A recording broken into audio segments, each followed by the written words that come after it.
Hola, ¿qué tal? Buenas noches. Bueno, tal como les había prometido la semana pasada, hoy tenemos una clase especial en el sentido de que abordamos un tema que para nosotros, los operadores socioterapéuticos, los diplomados en adicciones, es un tanto compleja, ¿sí? Justamente porque no somos psicólogos, pero sí es importante que tengamos algunas nociones generales de un tema que es particularmente difícil o complejo al menos de entender así rápidamente. Cuando digo rápidamente me refiero a en una clase, ¿no? Este, en primer lugar, las disculpas por no estar presente, por situaciones personales, no voy a poder estar en la clase presencial dentro de la virtualidad, así que esto es una grabación. Y el invitado es Andrés Lafrosia, mi hijo, es profesor de psicología y él nos va a explicar, es un reportaje, un ping-pong sobre un tema que es, como dije anteriormente, complejo, que son las estructuras clínicas o estructuras psicológicas. Hola Andrés, ¿qué tal? Buenas tardes, ¿cómo estás? ¿Qué tal? Buenas tardes para todos, o bueno, dependiendo del momento del día en el que vean este video. Un saludo para todos los estudiantes del curso, y bueno, muchísimas gracias por la invitación, realmente un placer poder ser parte de este proceso de formación, así que muy contento y de nuevo muchísimas gracias por tenerme en cuenta. Bien, gracias. Los agradecidos somos nosotros, yo en particular como docente de la cátedra, porque cuando llegan estos temas se nos complica un poco, repito, porque no somos psicólogos ni profesores de psicología. La clase de hoy es sobre, como decía, estructuras clínicas o estructuras psicológicas. La primera pregunta, Andrés, es, ¿qué son las estructuras clínicas o psicológicas?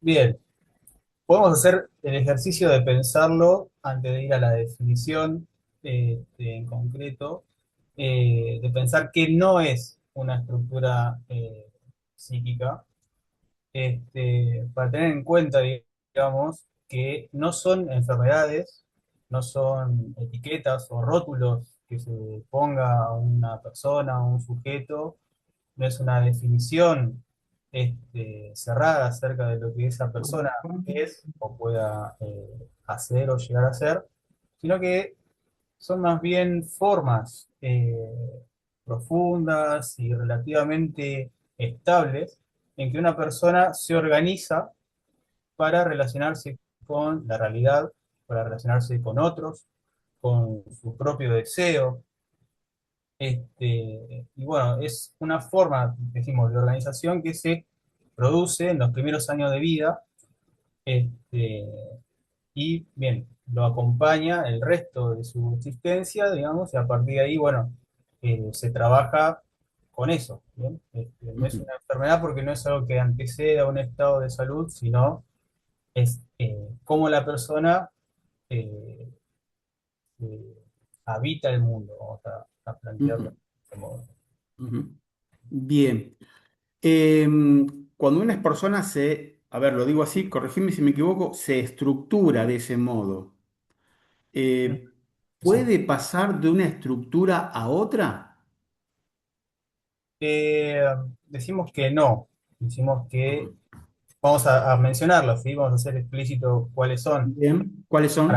Para aclararlo, nosotros en esta clase, y entiendo que el abordaje en general que adoptan el curso es desde el psicoanálisis, entonces en ese sentido, tomando el psicoanálisis clásico de Freud, y los aportes y la relectura de Lacan, vamos a decir que las estructuras son tres, ¿sí? A saber, Ujú, neurosis, psicosis y perversión. El neurótico es neurótico toda su vida, podrá tener episodios de angustia o, bueno, intensificación de determinados síntomas muy floridos, pero no quiere decir que por eso sea un psicótico, ¿bien? Eh, psicótico no es alguien que esté tampoco por ahí como el imaginario no lo haga pensar, alguien que esté continuamente alucinando, delirando, o diciendo cosas incoherentes o haciendo locuras, pero su estructura es permanente. ¿Sí? Es permanente. No hay un Bien. paso de uno al otro. Sí, como decíamos, esa estructura va a definir cómo la persona se sitúa en el mundo, es decir, para ir a algo concreto, es cómo esa persona ama, ¿bien? Cómo esa persona sufre, los síntomas que va a desarrollar, cómo esa persona se defiende.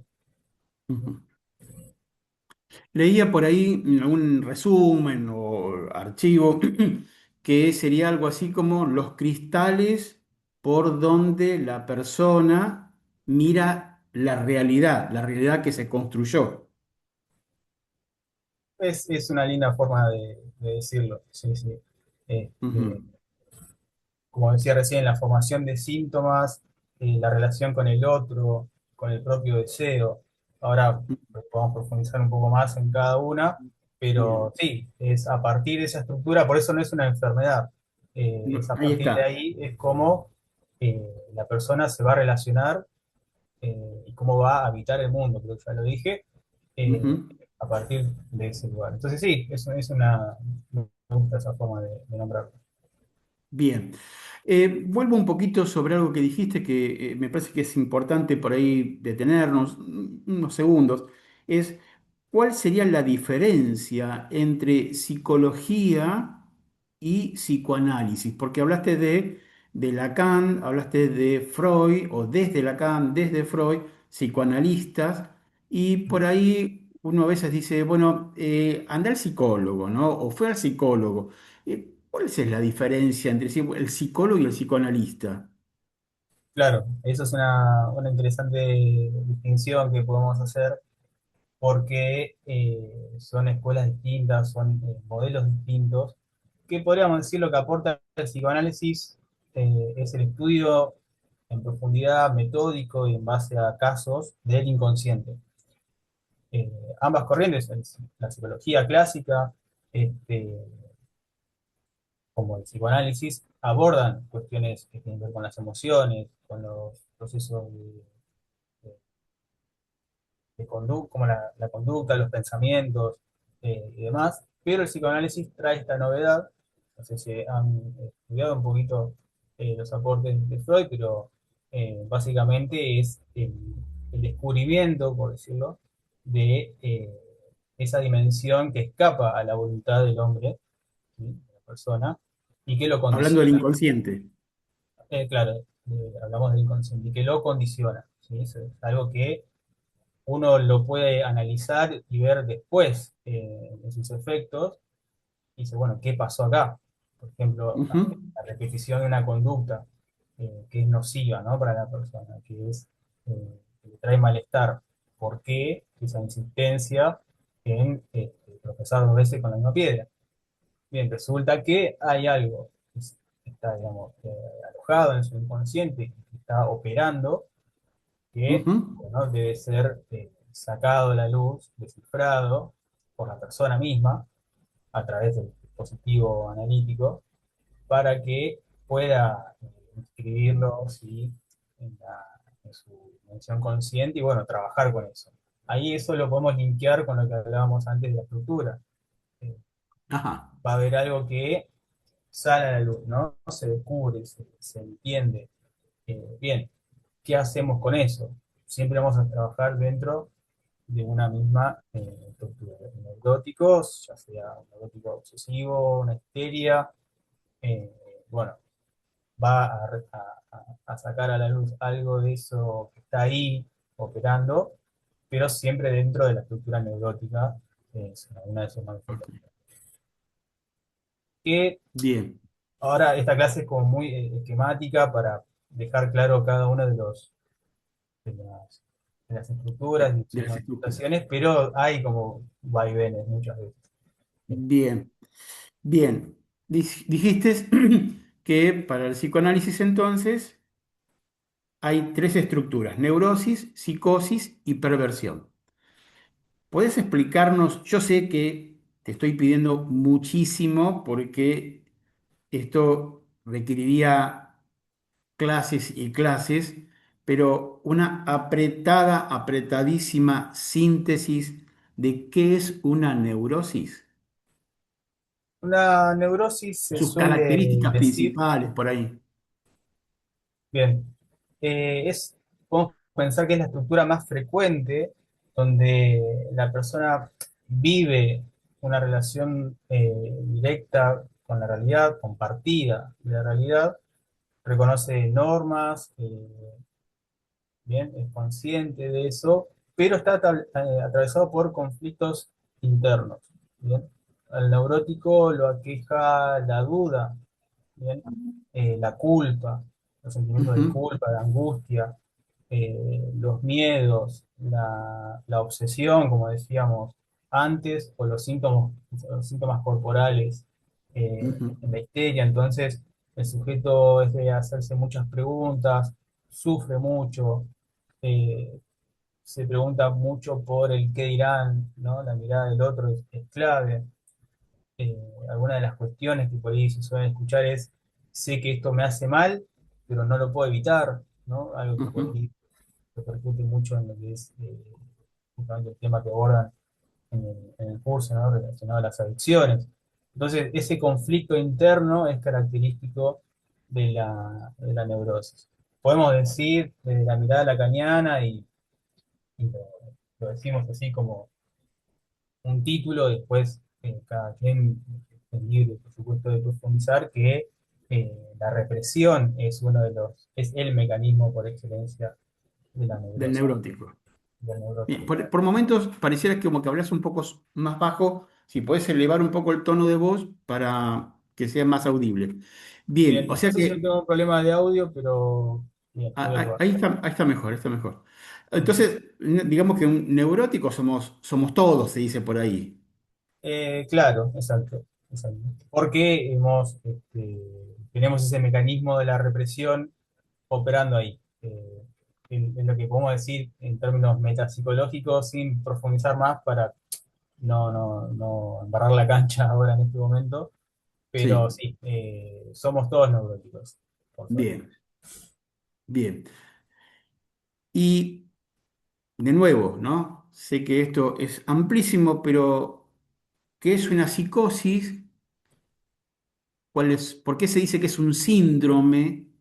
¿No? Bien, Y cuáles serían las características o los rasgos más sobresalientes de las psicosis más conocidas por ahí?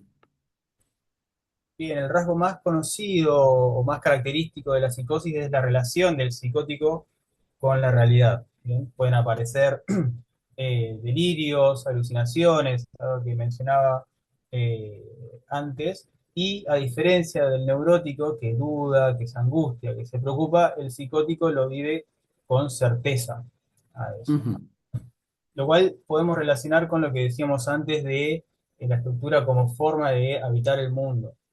Uno, si contradice el delirio psicótico, corre un gran riesgo. ¿Bien? ¿Por qué? Porque ese delirio, ese síntoma es la forma de solucionar, ¿bien? Determinado conflicto, así como el neurótico tiene la suya, el psicótico también opera de determinada manera. Podemos mencionar o explicitar el tema de los delirios, de las alucinaciones, y si uno toca eso y dice no, no, lo contradice, ¿no? Eso que vos decís no es ujú, así, es todo lo contrario, puede generar un efecto adverso en lo que hace al malestar de la persona. ujú, Entonces, yo dejaría planteado esa cuestión, ¿no? La certeza del delirio, de la alucinación, pensar que no es que no quiere entender, sino que es su forma de organizar la experiencia, que es ujú, distinta a la del neurótico. ujú. Entonces, eh, no sé, si quería, ampliar algo más. No, bien, o sea que mientras que en las neurosis, ¿no? La persona tiene un contacto con la realidad, ¿sí? En las psicosis, ese contacto con la realidad se pierde y la persona comienza a escuchar literalmente voces, a ver cosas que no existen. Va Ujú. por ese lado.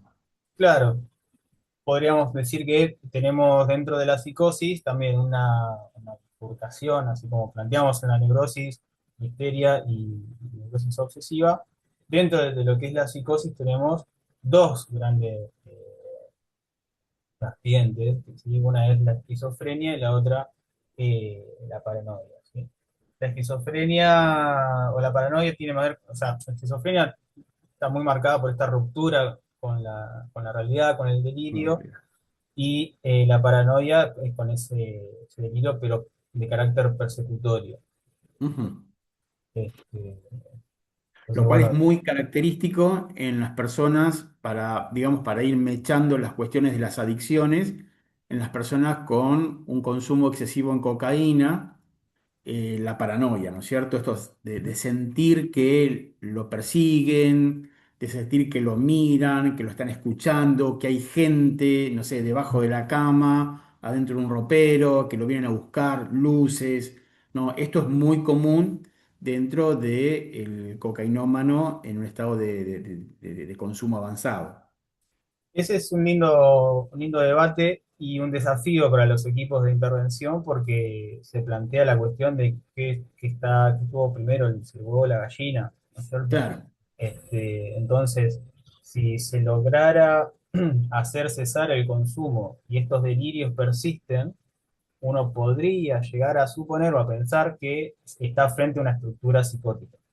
claro, Eh, ahora, si hablamos de un neurótico que consume y por el consumo de cocaína, ¿no? Como traes vos con el ejemplo, eh, se producen estos efectos de alucinaciones, de persecución y ¿no? de paranoia, pero con el consumo, con el cese del consumo, esos delirios cesan, bueno, puede ser que estemos frente a un neurótico, ¿no es cierto? Que tiene un problema de consumo y a ver qué lugar ocupa el consumo en la historia de ese sujeto. Pero fíjate que bien. siempre estamos como sosteniendo esas estructuras. Correcto. Sí, lo que le antecede a esta clase, lo que le precedió a esta clase fue entender un poco mecanismos, perdón, las tópicas de Freud, ¿no? O sea, primera y segunda tópica, para entender un poquito cuando hablamos de inconsciente, de qué estamos hablando, de principio de placer, principio de realidad.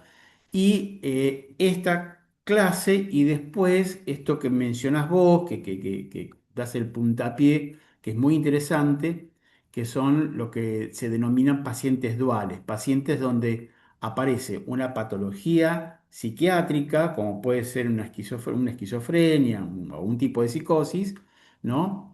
Y por otro lado, la patología del consumo. Lo cual vamos a tener una clase sobre ese tema, que sería la próxima, ¿no? Para hablar un poco de estas patologías duales y esto que decía tan ilustrativamente, ¿no? Que es primero el huevo o la gallina, ¿no? Personas donde de repente se despierta una psicosis y si esto es producto del consumo, ¿no? Donde el consumo cesa esa psicosis, Ujú. o si se instala, si fue producto del consumo o alguna otra situación que Claro, requiere otro tipo de análisis, ¿no? claro, genial, genial. Pero bueno, sirve también, más allá de que hice el spoiler de la siguiente clase, para recalcar el tema que tratamos hoy, ¿no? De las estructuras. Entonces, Bien, pensar o ver, observar en campo qué pasa una vez que la persona deja de consumir, nos puede dar un indicio, no necesariamente, pero nos podría llegar a dar un indicio de si estamos frente a una psicosis o una neurosis, desde ya que un consumo sostenido puede producir alteraciones a nivel del sistema nervioso central y eso dejar marcas eh, claro, y alteraciones que generen luego alucinaciones, por ejemplo, ¿no? O fallas en el procesamiento de la realidad, pero eso no sí, quiere decir que estemos hablando de una estructura psicótica necesariamente, porque recordemos lo que decíamos al principio, esas estructuras se configuran en el inicio, en los primeros momentos de la vida del sujeto. exactamente. Bien, perfecto. Hemos hablado mucho de psicosis y dentro de las psicosis, ¿no? La esquizofrenia, ¿no? Eh, Hablar de psicosis a veces se mete todo en la misma bolsa, sé que no lo es, y por eso cabe la aclaración, y teniéndote a vos en la clase, es bueno preguntarte la diferencia entre psicótico y psicópata. Sí, A veces como que, bueno, una cuestión de letras y metemos todo en la misma bolsa y entiendo que hay una claro. diferencia sustancial. Sí, yo, a ver, la categoría del psicópata o no sé, el término psicópata, vamos a decirlo así, está tomado de la psiquiatría. Lacan Ujú, lo toma en sus primeros escritos, pero él después lo va como a abandonar y las estructuras son esas tres que mencionábamos, ¿no? Neurosis, psicosis y perversión. Pero sí, es cierto que yo lo he escuchado también que se habla de psicópata, pero vale esa aclaración, es un término tomado de la psiquiatría clásica. Eh,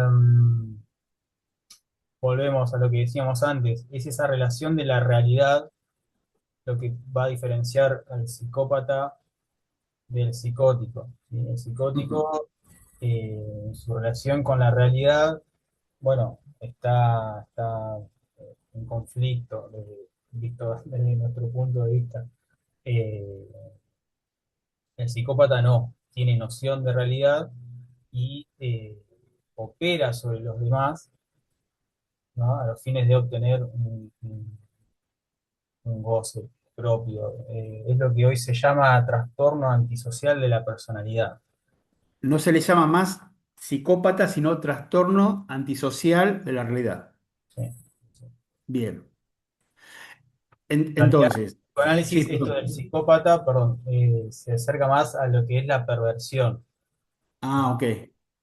Eh, Ahora podemos hablar de Ok, o sea perversión. que mientras el psicótico pierde noción de la realidad tal cual es, Perdón, no es ¿no? que pierde, sino que tiene otra forma Ajá. de relacionarse con la realidad, estructuralmente. Ah, Justamente. bien. Por eso hablamos de cuestiones estructurales. No es que la tenía, Ok, por eso tampoco es una enfermedad, la tenía y ya, sino que su relación con la realidad y su forma de resolver el malestar es distinto al del neurótico. El neurótico duda, se angustia, eh, chequea a ver si cerró la llave de gas 15 veces o hace una escena, y no sé, de repente se enferma y resulta que había cuestiones no necesariamente biológicas de base, claro.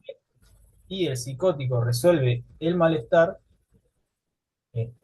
Recordemos que Freud tenía esta noción un poco pesimista y oscura de la vida, que la condición innata del ser humano era el malestar. Cómo la persona resuelve el malestar, tema de cada uno. Eh, Ok. entonces, algunos lo hacen con algunas herramientas, otros lo hacen con otra herramienta. No es, Es- es una categoría, por ejemplo, este, o bueno, más bien por eso decíamos que no es una enfermedad, que tampoco son etapas por las que uno va pasando, ¿no es cierto? O sea, claro. entonces es neurótico, después si me pasa algo, opero como un psicótico y si hago Ujú. determinada cosa, ahora soy un perverso. No, vos No a es así. la estructura vas, ¿bien?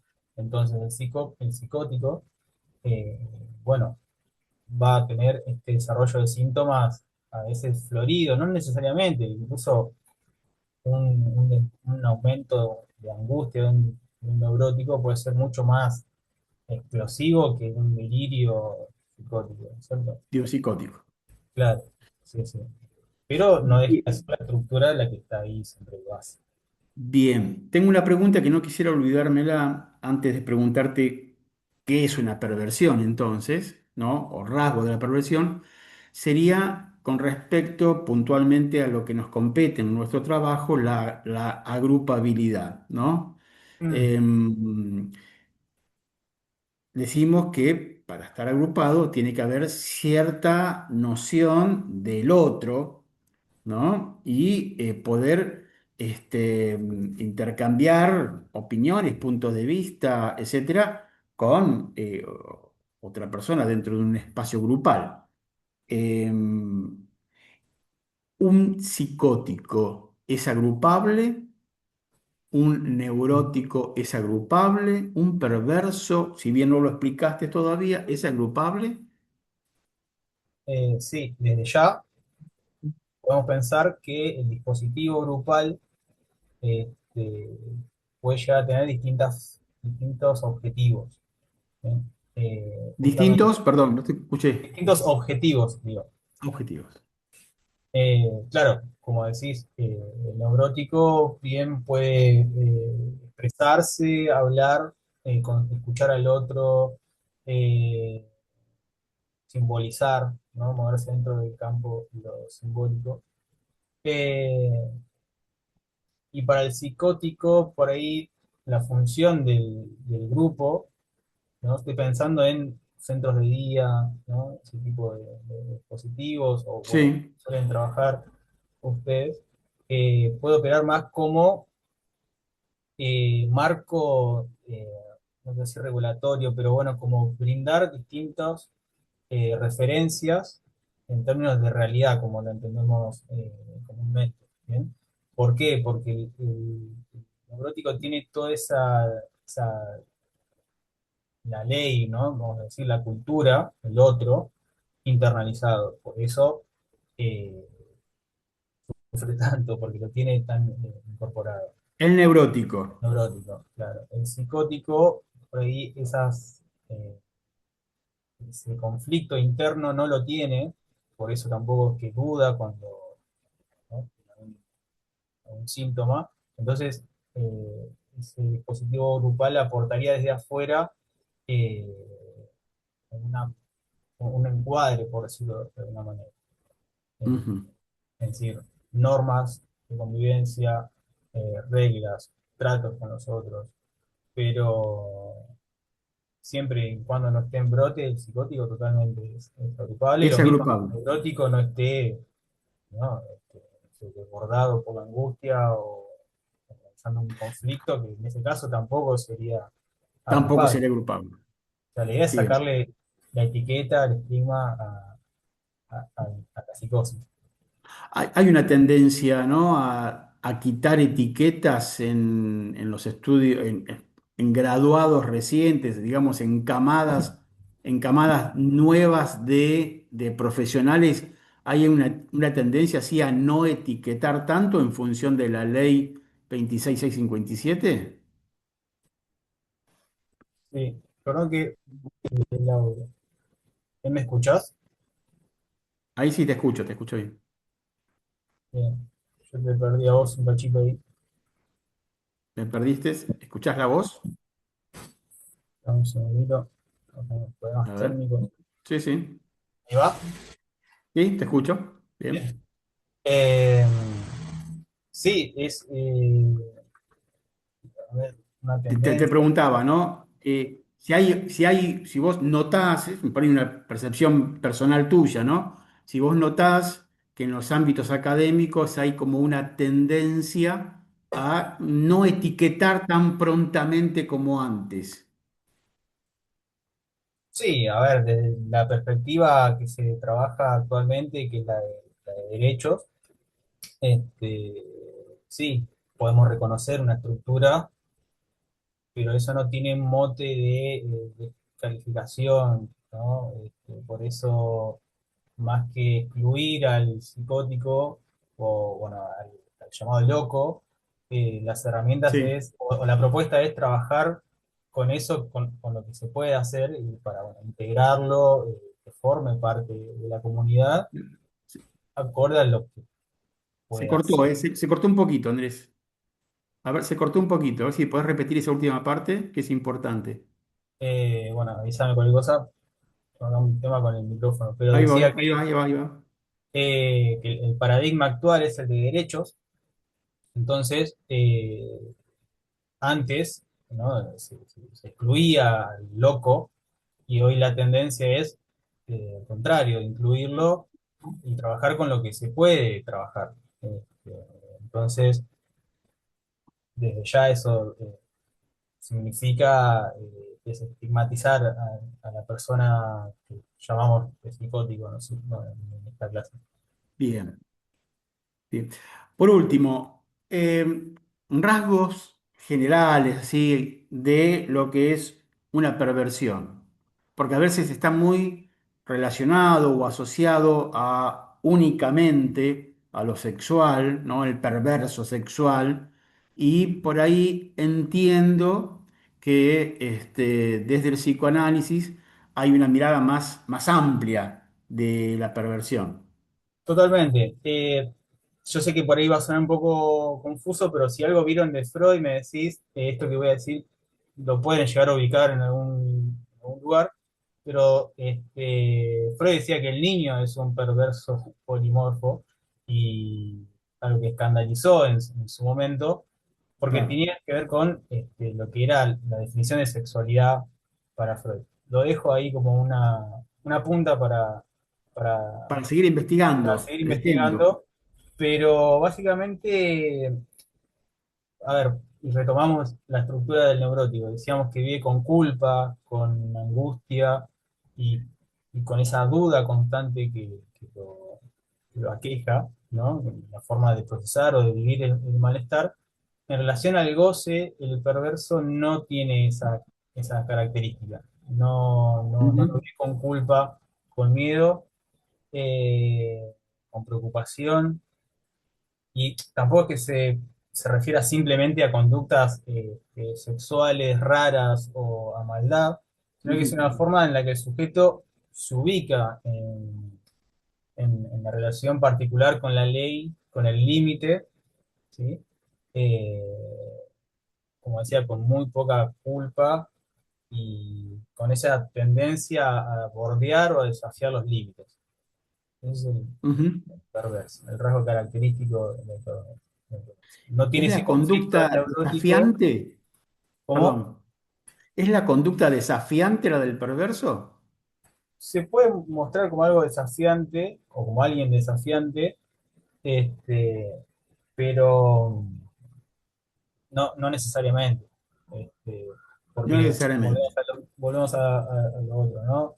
Eh, o que esto que tendemos a pensar o a buscar, bueno, el rasgo para poder después Ajá. observarlo, señalarlo y decir, mira, es desafiante o me está desafiando a mí en particular, ergo, Ok.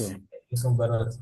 Sí, totalmente, podría serlo, pero estructuralmente o en términos metapsicológicos, lo que está operando para dar un neurótico también puede ser alguien que sea desafiante, Ujú. ¿bien? O que un Bien. psicótico en su delirio, la manifestación sea leída o interpretada como desafiante. El tema es acá algo estructural que opera de base y que es esa su, su estructura, ¿no? Eh, entonces, está ligado en términos de consumo a la búsqueda de intensidad, a la búsqueda de satisfacción, de goce, sin ese remordimiento que puede llegar a aquejar al neurótico. Lo pongo en esos Correcto. términos comparativos para retomar uno y explicar Sí, otro. sí.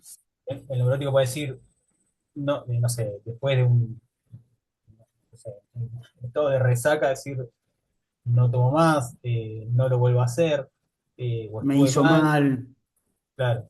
El perverso puede llegar a manifestarlo, pero no es desde el mismo lugar que lo hace el El neurótico. neurótico. Claro. Sí, Es en cierto. es esa relación con el goce, vamos a pensarlo así. Está muy Ujú. alineado con el goce. En cambio, el neurótico está conflictuado con el goce. Eh, Bien. En una oportunidad digamos así, de una forma bastante, si me permiten el término, grotesco, em, trataba de entender y me explicaban, y quizás sea ilustrativo para los que no somos psicólogos, esto de que el neurótico es el que goza dentro de ciertos límites. sociales, culturales, religiosos, filosóficos, ¿no? De su Ujú. propia cosmovisión, mientras que el perverso, el goce lo encuentra fuera de esos límites. Claro, es correr esos límites, es jugar con la ley, con esos límites, cosa que al neurótico eh, le es más difícil o imposible, digamos. Bien. Sí, sí. Bueno, te agradezco muchísimo, muy, muy claro. No sé si hay algo que vos consideres que pueda ser puntual, querés remarcar algo, te quedaste con ganas de decir algo. Eh, Espero que haya servido. Hay mucha teoría metapsicológica de base, detrás de estas definiciones que hemos dado, y es difícil transmitirlos en una clase, Claro, pero me parece que los hemos dejado bastante bien delimitados, ¿no? Neurosis, psicosis y perversión son esas tres estructuras. Hemos mencionado el psicópata como un término tomado de la psiquiatría, lo mismo que por ahí uno puede llegar a escuchar el término bipolar, ¿no es cierto? claro. Bien, también no es una estructura psicoanalítica. eh, Ujú. los aportes de Lacan, del psicoanálisis clásico. Eh, sí, sí. Bien, no, puntualmente nosotros, al ser operadores en adicciones o diplomados en adicciones, Ujú. eh, la idea, como con otros temas, por ejemplo, cuando vimos qué es el DSM, el CIE, ¿no? Claro. Cuando vemos algunos temas o tópicas de Freud, Ujú. aparato psíquico, la idea no es meternos exhaustivamente en estos temas, Claro, claro. porque justamente creo que es muy importante dentro del trabajo con personas con problemas de consumo que cada actor dentro del staff trabaje con la parte que le corresponde, ¿no? En este caso, el Ujú. psiquiatra hace su trabajo, medica, regula medicación, Claro, diagnostica, ¿no? claro. El psicólogo hace su terapia individual. Y bueno, a nosotros nos toca la parte grupal, por eso algunas preguntas sobre la grupalidad. Claro. este, pero Bueno, no podemos ser ignorantes sobre, no sé, de repente, qué es un DSM y decir, no tengo ni claro. idea. No, tal No, cual, son lenguajes en común que se ponen exacto, al servicio dentro de la dinámica de un trabajo de un equipo interdisciplinario, entonces está bueno saber hablar los distintos idiomas. claro, El DCM brinda un código que podés compartir, ¿no es cierto?, con otro profesional. Eh, claro, Vas a trabajar estrechamente con un psicólogo o psicoanalista, bien, te puede llegar a hablar de una psicosis. Entonces, claro, uno ya está avisado, por lo menos, tiene un exactamente. medio, entonces no te agarra desprevenido. Sí, me parece importante evitar, lo cual agrega una complejidad, ¿no es cierto? Porque si decimos que eh, una manifestación, un síntoma neurótico es o puede llegar a ser más florido, ¿no? Que una manifestación de una estructura psicótica, bueno, entonces, ¿en qué quedamos? Y bueno, en Claro, realidad no es así, no es todo cuadradito y este lo pongo acá, este allá. Es el caso por caso, es la historia del sujeto, es, hablando de adicciones, qué lugar ocupa el consumo en la historia de ese sujeto, ¿bien? exacto. ¿No? Porque ya una persona, o sea, es un síntoma. Entonces, ¿qué está resolviendo o qué, insisto, qué lugar ocupa el consumo en esa persona? ¿Qué pasa si le saco el consumo? Ujú, Lo cual también puede llegar a ser problemático. Bueno, eso lo sabrás mucho mejor vos. Este, pero a veces extirpar eso así de una puede traer consecuencias. Entonces, ¿cómo se labura? Es complejo. Eh, ujú. pero bueno, como para pasar la escoba y que quede un panorama lo más limpio posible, Exactamente. sabemos que tenemos Todas esas tres estructuras. Neurosis, psicosis y perversión.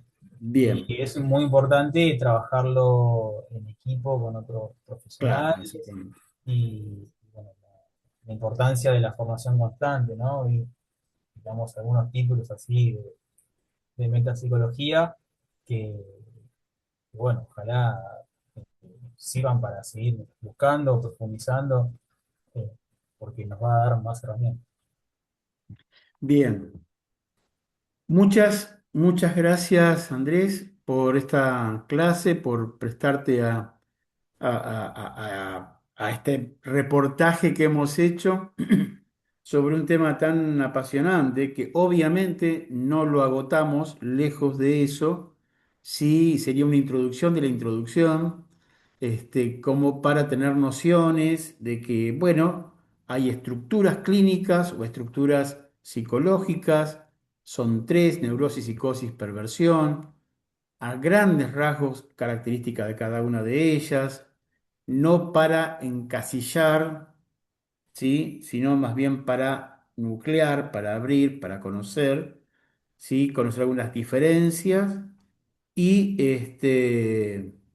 saber la importancia de agrupar personas que de repente no estén en esas condiciones de brote, por un lado en un psicótico, de extrema angustia en un neurótico, ¿sí? Lo cual representa desafíos para el trabajo, ¿no? Con personas con problemas de consumo y saber también que la sustancia no tiene el mismo significado en una persona neurótica que en una persona psicótica y que eso es material, ¿no? de charla, de debate, de consulta en los equipos de trabajo. Siempre decimos, sostenemos, afirmamos que una persona con problemas de consumo no la saca adelante una sola persona, sino un equipo. Y cada uno de nosotros, como parte de un equipo, tiene una labor y es sumamente importante esa labor dentro del conjunto de profesionales.